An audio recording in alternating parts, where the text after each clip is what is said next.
चुनाव शुरू होने से ठीक पहले पहले ईवीएम का बड़ा फर्जीवाड़ा पकड़ा गया। लोग कहते हैं कि ईवीएम में कोई सा भी बटन दबाओ वोट बीजेपी को ही जाएगा और यही बात अब सच साबित होता हुआ नजर आ रहा है। वो भी चुनाव से ठीक एक दिन पहले ऐसी एक खबर सामने आई है जिससे ईवीएम पर फिर एक बार बड़ा प्रश्न चिन्ह लग गया है। सिर्फ ईवीएम ही नहीं, वीवीपैट पर भी खबर आई कि मॉक टेस्ट यानी वोटिंग शुरू होने से पहले ईवीएम वीवीपैट सही से काम कर रहा है या नहीं, इसका एक टेस्ट होता है। उसमें यह पाया गया कि ईवीएम में किसी दूसरी पार्टी की चुनाव चिन्ह का बटन अब कितना भी दबा ले, लेकिन वोट बीजेपी को जा रहा है।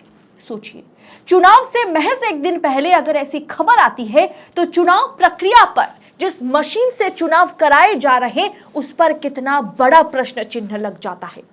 और सबसे बड़ी बात, इस मामले का जिक्र सुप्रीम कोर्ट में जो वीवीपैट ईवीएम का मामला चल रहा है उसमें भी किया गया है। यानी यह मामला सीधा सुप्रीम कोर्ट तक पहुंच गया है। क्या है पूरा माजरा, बताएंगे आगे आपको वीडियो में विस्तार से, तो वीडियो को आखिर तक देखिएगा और सबसे पहले देशनीति को सब्सक्राइब कर लीजिएगा। नमस्कार, स्वागत है आप सभी का देशनीति पर।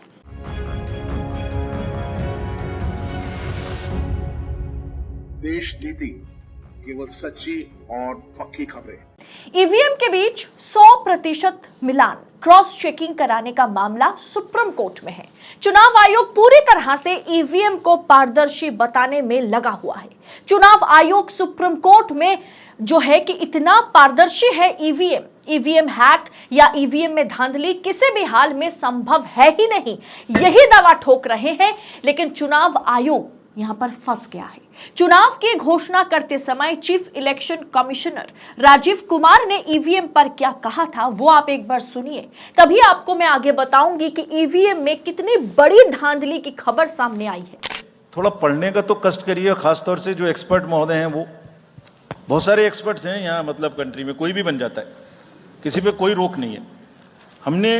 हमने इसमें चार्ट भी लगाया है कि कितनी बार सत्ता में रहने वाली पार्टियां ईवीएम ने बदल दी।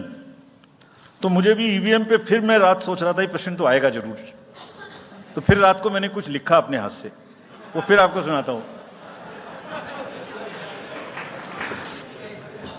अधूरी हसरतों का इल्जाम हर बार हम पर लगाना ठीक नहीं, ये ईवीएम कह रही है। EVMs give extra votes to BJP's voters during mock polls in Kasaragod, claim LDF and UDF agents.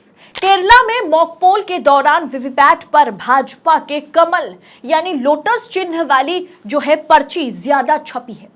17 अप्रैल को केरला के कासरगोड में एक मॉक पोल के दौरान 3 वीवीपैट मशीनों ने भारतीय जनता पार्टी के कमल के प्रतीक के साथ अतिरिक्त पर्ची निकाली। सुप्रीम कोर्ट ने हाल ही में कहा था कि इलेक्टोरल वोटिंग मशीनें सटीक परिणाम देती है जब तक ना गलत मानवीय हस्तक्षेप यानी रॉन्गफुल इंटरफेरेंस ना हो। कांग्रेस और सीपीआईएम दोनों ने इस चूक का शिकायत जो है चुनाव आयोग के अधिकारियों से की है। जांच की जाएगी या नहीं की जाएगी, मशीनों को बदला जाएगा या नहीं, ये तो आने वाला वक्त बताएगा, ये तो आगे का मसला है। लेकिन मॉक पोल में जो कुछ भी हुआ है ये साफ साफ दर्शाता है कि ईवीएम और वीवीपैट से निकली पर्चियों में मेल नहीं है। मॉक पोल के दूसरे दौर के दौरान भी उन्हीं 3 खराब वीवीपैट मशीनों ने फिर एक बार कमल के निशान वाली अतिरिक्त पर्ची छाप दी है। कांग्रेस उम्मीदवार राजमोहन उन्नीथन ने चुनाव एजेंट नसर चेरकलाम के अनुसार समस्या को तीसरे दौरान भी चेक किया गया तो तब ठीक कर लिया गया था। कासरगोद सरकारी कॉलेज में रखी गई ईवीएम में 10 उम्मीदवारों के नाम थे जिनमें नोटा कोई विकल्प के तौर पर शामिल नहीं था। राजमोहन उन्नीथन ने मुख्य चुनाव एजेंट एडवोकेट BL जमाल के TNM को बताया कि जब मशीनों को शुरू किया गया था, शुरू में उनकी टेस्टिंग हो रही थी तो 10 से 3 वीवीपैट मशीनें टेस्ट प्रिंट किए। इन तीनों प्रिंटों पर भाजपा का कमल चिन्ह था, जबकि वोट किसी और को डाले गए थे और ऊपर में छोटे अक्षरों में लिखा गया था गिनने योग्य नहीं है, यानी ये काउंट करने वाले पर्ची नहीं है। ऐसा शब्द क्यों लिख के आया, ये एक बड़ा सवाल है। वीवीपैट एक मशीन है जो ईवीएम से जुड़ी हुई होती है। एक बार जब कोई व्यक्ति वोट डालता है तो वीवीपैट में भी वो दर्ज हो जाता है, जिससे एक कागज का निशान या पर्ची निकल जाती है। आमतौर पर पर्चियां मतदाता को नहीं सौंपी जाती, बल्कि उन्हें केवल एक छोटे लेंस के माध्यम से दिखाया जाता है, जो लगभग 7 सेकंड तक रोशनी देती है, 60 सेकंड तक स्क्रीन पर रहती है। हालांकि मॉक पोल के दौरान पर्चियां प्रिंट कर ली जाती है और एजेंट उन्हें व्यक्तिगत रूप से सत्यापित करते हैं, उसे चेक करते हैं। इसीलिए यह मामला दोस्तों सुप्रीम कोर्ट पहुंचा, क्योंकि यह देखा गया दो बार उन 3 मशीनों को लगा करके देखा गया कि आप वोट के लिए किसी और बटन को दबा रहे हैं, लेकिन पर्ची जो है वो भारतीय जनता पार्टी की निकल रही है। ये एक बड़ा सवाल है। स्क्रीन पर तो आप शायद कांग्रेस को वोट डाले, स्क्रीन पर भी आपको कांग्रेस दिख रहा है वीवीपैट के स्क्रीन पर, लेकिन जो पर्ची निकल रही है वो वहां पर बीजेपी की पर्ची निकल रही है। ये एक बड़ा सवाल पैदा करता है कि ईवीएम और वीवीपैट में मैच बिल्कुल नहीं है। सुप्रीम कोर्ट में भी यह मामला पहुंचा, क्योंकि ईवीएम में डाले गए वोट और वीवीपैट से निकली पर्चियों में 100% मैचिंग मिलान जरूरी है। क्योंकि वोट आपने ए को दिया, वीवीपैट से अगर बी की पर्ची निकलती है तो साफ हो जाता है कि गड़बड़ी हुई है, और इसमें ईवीएम और वीवीपैट दोनों मशीनों की जांच जरूरी है। दोस्तों, ये सबसे बड़ी बात है कि इस घटना का जिक्र, यानी केरला में जो कुछ भी हुआ, कासरगोद में जो कुछ भी हुआ, इसका जिक्र जो है प्रशांत भूषण ने सुप्रीम कोर्ट में किया। सुप्रीम कोर्ट में 18 अप्रैल को वीवीपैट और ईवीएम के बीच 100% मिलान क्रॉस चेकिंग का जो मामला चल रहा था, उस मामले में प्रशांत भूषण ने इस मुद्दे को उठाया कि देखिए किस तरह से ईवीएम और वीवीपैट में कहीं ना कहीं एक गैप जो है, एक धांधली जो है वो साफ है। दोस्तों, चुनाव आयोग राजीव कुमार ने चुनाव की घोषणा करते वक्त ईवीएम पर क्या कहा था कि जो खुद मेहनत नहीं करते, जो जीत नहीं पाते, वो ईवीएम पर ठीकरा फोड़ते हैं, वो ईवीएम को दोषी ठहरा देते हैं।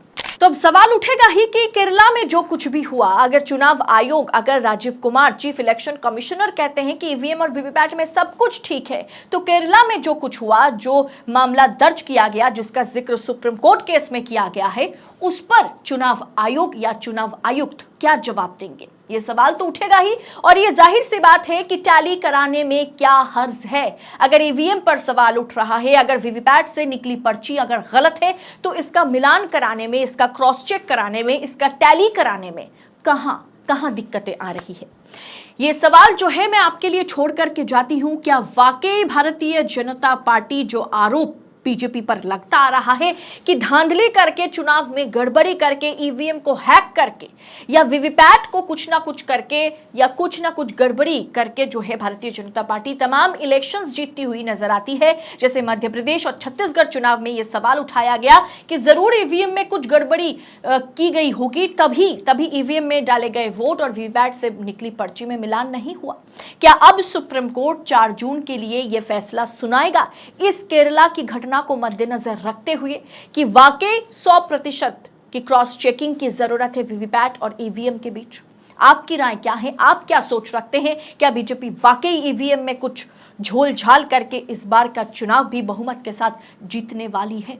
आप अपनी राय कमेंट कर हमारे साथ जरूर शेयर कीजिएगा। बाकी ऐसी खबरों को पड़ताल के साथ पाने के लिए, निष्पक्षता के साथ पाने के लिए देश नीति को सब्सक्राइब जरूर करें, क्योंकि आपको भी पता है कि ऐसी तमाम खबरें हैं जो गोदी मीडिया दबा देती है, जो बेबाक और बेखौफ होकर देश नीति आप तक पहुंचाता है। तो चैनल को सब्सक्राइब कीजिए, नोटिफिकेशन के लिए बेल आइकन को प्रेस कीजिए और अलग अलग सोशल मीडिया प्लेटफॉर्म पर देश नीति को फॉलो जरूर करें। बहुत बहुत शुक्रिया। जय हिंद, जय भारत।